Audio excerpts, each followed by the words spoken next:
कल आपको मालूम होगा कि बलपोरा शुपियन में कल जब हमारा कैंडिडेट वहाँ जा रहा था तो वहाँ के कुछ जो AIP के साथ वाबस्ता है, जो इंजीनियर रशीद साहब की जमात है उसके साथ वाबस्ता है, वहाँ के उनके वर्करों ने लाठियाँ डंडे लेके हमारे लोगों पे हमला किया। यहाँ तक कि जो हमारा कैंडिडेट है यावर बांडे इस वक्त SMHS में जिंदगी की और मौत की लड़ाई लड़ रहा है।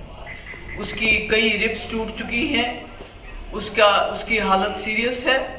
और मैं जानना चाहती हूँ कि इंजीनियर रशीद साहब तो जेल में हैं, तो ये जो पार्टी बनाने में मुफ्ती साहब को 50 साल लगे और अभी तक हमारे पास ऐसे रिसोर्सेज नहीं है कि हम जगह जगह कैंडिडेट खड़ा करें। एक आदमी जो जेल के अंदर है, पार्लियामेंट इलेक्शन लड़ते हैं, बहुत अच्छी बात है। अब उनकी ये ऑर्गेनाइजेशन के पीछे कौन है जो जगह जगह उनके लोग खड़े होते हैं? वो पैसा कहाँ से आता है, वो फंड्स कहाँ से आते हैं, और सबसे बड़ी बात वो जुर्रत कहाँ से आते हैं जिसकी वजह से वो गुंडागर्दी करते हैं। अगर PDP को हर जगह निशाना बनाया जाता है और अगर ये इस तरह की हरकत PDP के किसी वर्कर ने की होती, किसी कैंडिडेट की इस तरह पिटाई की होती, तो मुझे लगता है इस वक्त सारी PDP जेल के अंदर होती। तो मैं यहाँ की सरकार को बताना चाहती हूँ कि अगर आपने इंजीनियर रशीद साहब की पार्टी को दोबारा एक प्रॉक्सी पार्टी, जब आपकी बाकी प्रॉक्सी पार्टी फेल हो गई है, अब इंजीनियर रशीद साहब की पार्टी को आप सामने ला रहे हैं, उसकी आप भरपूर मदद कर रहे हैं पैसे से, बाकी चीजों से, तो मुझे ये बताइए कि आप फिर बताइए सीधे कि बाकी किसी पार्टी को इलेक्शन ही नहीं लड़ना है। ये कैसे गुंडागर्दी है? अगर कल हमारा कैंडिडेट यावर बांडे बलपोरा में चला गया है, जहां का आपका AIP का कैंडिडेट है राजा वही, तो उसके वर्करों ने इस तरह कातिलाना हमला कैसे जुर्रत की हमारे कैंडिडेट पे करने की, और अभी तक कार्रवाई क्यों नहीं हुई? अभी तक वो लोग जेल में क्यों नहीं है? तो मैं लोगों को भी खबरदार करना चाहती हूँ कि प्रॉक्सी पार्टीज के इसमें मत आइए। इनके पीछे एक बहुत बड़ी ताकत है जो चाहते हैं कश्मीर का वोट जो है वो डिवाइड हो जाए। खासकर PDP उनके निशाने पे है।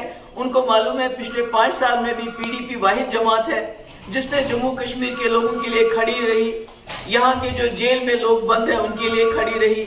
जो इन्होंने 5 अगस्त 2019 को किया उसके खिलाफ आवाज उठाई, इसलिए इनके निशाने पे PDP है। और ये जो इतनी भी जमातें हैं जो आज़ाद उम्मीदवार की शक्ल में आ रही हैं, AIP की शक्ल में नजर आ रही हैं, उनका बाज़ाब्ता कहीं ना कहीं से उनकी फंडिंग हो रही है और उसके साथ उनको सरकार की पूरी प्रोटेक्शन मिल रही है।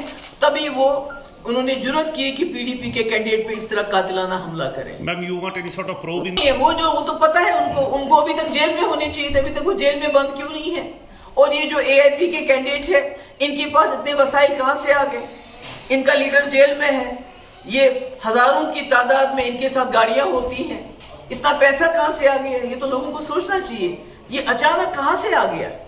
तो यानी कि जब इनकी दूसरी प्रॉक्सी, जब PDP को तोड़ के इन्होंने कई प्रॉक्सीज पार्टीज बनाई, जब वो फेल हो गई पार्लियामेंट इलेक्शन में, तो अब इंजीनियर रशीद की पार्टी को आगे किया जा रहा है। तो मैं वार्न करना चाहती हूँ, खबरदार करना चाहती हूँ बिलखुसूस कश्मीर के लोगों को।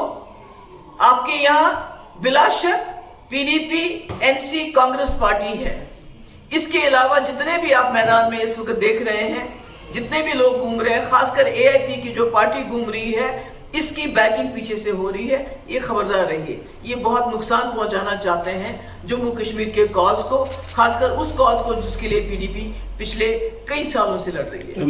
तो अस्पताल में पड़ा बेचारा, उसके ऊपर चढ़ के उसको दबाया गया, उसका गला दबाने की कोशिश की गई है, उसकी कई रिब्स टूट गई हैं, उसके सर पे चोट आई है, उसके सर उसको इतना ज्यादा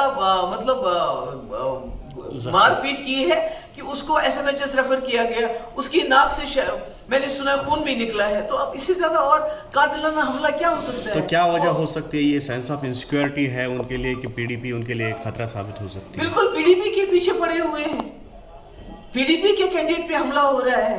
हर जगह जो PDP के रिबेल कैंडिडेट्स है उनको स्पॉन्सर किया जाता है। बच्ची का कैंडिडेट देख लीजिए जिसने प्रेशर कुकर निशान रखा है, जिसको हमने एक दिन नेशनल कॉन्फ्रेंस से वो हमारे पास आया, दूसरे दिन उसको कैंडिडेट बनाया, उसको इज्जत दी, सब कुछ दी। जी। तो आज वो भी प्रेशर कुकर का निशान लेके डोर टू डोर जा रहा है, और उसकी भी उसको एनआईए के केस की वजह से ब्लैकमेल करके उसका भी इस्तेमाल कर रही है बीजेपी पीडीपी के खिलाफ। तो जिस तरह से राजनाथ सिंह जी का खिलाफ साजिश है। इनको मालूम है कि पीडीपी अगर ताकत में आ गई तो वो दिल्ली के डिक्टेट्स को नहीं मानेगी। तो राजनाथ सिंह जी का भी ये बयान आया है कि पीडीपी नहीं, देखिए मैं तो बार बार कहती हूँ कि बीजेपी सरकार के साथ हुकूमत बनाने के बावजूद मैंने 12,000 नौजवानों के एफआईआर वापस लिए, जबकि उसको स्टोन पेल्टिंग पीक पे थी। दिन में कोई जगह नहीं थी जहां पथराव नहीं होता था, मगर मैंने वापस ले ली। मैंने दिल्ली से डेलीगेशन मंगाया, बहुत टॉप डेलीगेशन था, हुर्रियत के दरवाजे पे भेजा, मैं और क्या कर सकती थी। तो इसके मुकाबले में जब उमर साहब नेशनल कॉन्फ्रेंस में वजीर थे, बीजेपी की सरकार में दिल्ली में वजीर थे 5 साल, उन्होंने क्या किया, पोर्टल यहाँ लागू किया, उन्होंने शातूस पे बैन लगाई और पूरी दुनिया में घूमते रहे ये कहने के लिए कि जम्मू कश्मीर दहशतगर्दी का मसला है, पाकिस्तान के ऊपर बमबारी करो, मसला हल हो जाएगा। मैंने बीजेपी के साथ रह के पीडीपी का एजेंडा चलाया, जम्मू कश्मीर के लोगों का एजेंडा चलाया, मगर नेशनल कॉन्फ्रेंस ने बीजेपी के साथ रह के सरकार में रह के उनका एजेंडा चलाया, वो लोग उनके पास आयाम है। तो वकार रसूल का कहना है कि लाल झंडे के भी का ये जो एनसी कांग्रेस के अलायंस है ये असूलों की पे मबनी नहीं है। अगर होता तो 87 के इलेक्शन में सरकार बनाने के लिए इतनी बड़ी दांदलियां करके जम्मू कश्मीर को खून के दरिया में नहीं धकेलते। ये जो खून का दरिया है इसको जम्मू कश्मीर में पिछले 87 से लेके आज तक बह रहा है, वो उसकी वजह तो यही है कि नेशनल कॉन्फ्रेंस की चोरियां, उसको दांदलियां सरकार बनाने की हाउस में। तो आज भी इनकी जो है सरकार बनाने के लिए ये किसी हद तक भी जा सकते, कोई उसूल परस्ती नहीं है। हर जगह नेशनल कॉन्फ्रेंस ने अपने कैंडिडेट, इंडिपेंडेंट कैंडिडेट कांग्रेस के खिलाफ खड़े कर दिए हैं। जैसे लद्दाख में खड़ा कर दिया था, अब वो नेशनल कॉन्फ्रेंस में वापस चला गया। तो ये तो इनकी आपस में ऐसी है। Thank you ma'am. Thank you so much. Thank you.